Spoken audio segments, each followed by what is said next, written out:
करने पे राजी हो गया। तो अब वो दोनों ढूंढने लगे कि कहाँ पे हैं ये दोनों पैर वाली महिलाएं।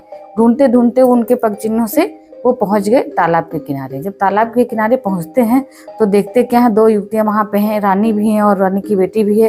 तो उनको वहां जाके पूछते हैं कि आप लोग यहाँ कैसे हो।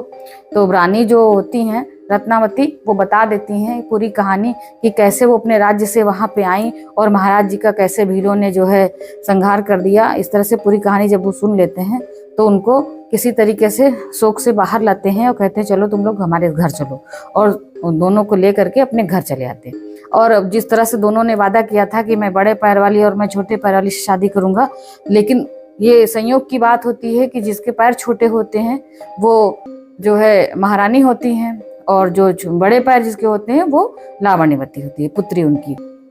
अब जैसा कि दोनों ने मतलब कह रखा था कि शादी करेंगे, तो पिता जो होता है पुत्री से शादी कर लेता है और पुत्र जो होता है वो पुत्री की माता से शादी, यानी कि महारानी रत्नावती से शादी कर लेते हैं। दोनों की जब शादी हो जाती है, आपस में कई एक साल बीत जाते हैं, दोनों की संतानें होती हैं और वो आपस में मेल से बहुत अच्छे से रहने रहते हैं। तो बेताल कहानी सुना करके महाराज से पूछता है, महाराज विक्रम बताइए उन सभी पुत्रों का पुत्रियों का आपस में क्या रिश्ता है। अब महाराज चुप, उनको समझ नहीं आता है कि क्या उत्तर दिया जाए। जब वो बहुत देर तक खामोश रहते हैं, उसी रास्ते पे चलते चले जाते हैं, तो बेताल कहता है राजन आपने कोई उत्तर नहीं दिया। तो राजा फिर नहीं बोलते हैं।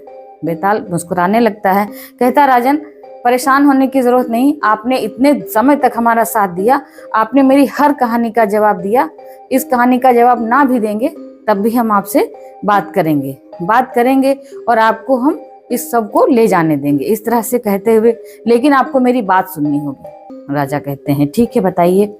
तो बेताल कहता है मैं शव को ले जाने दूंगा, मैं चला जाऊंगा, लेकिन मैं जो कह रहा हूँ उसको ध्यान पूर्वक सुनो।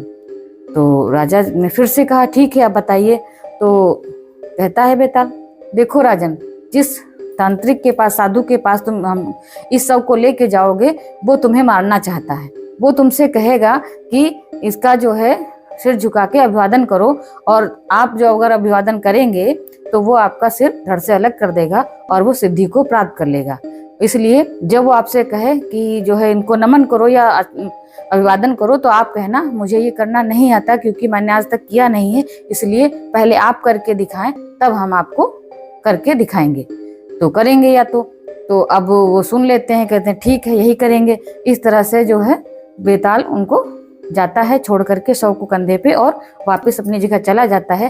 राजा जो होते हैं विक्रमादित्य उस शव को लेकर के उन्हीं साधु बाबा के पास आते हैं कि 24 बार प्रयास करने के बाद आखिरकार वो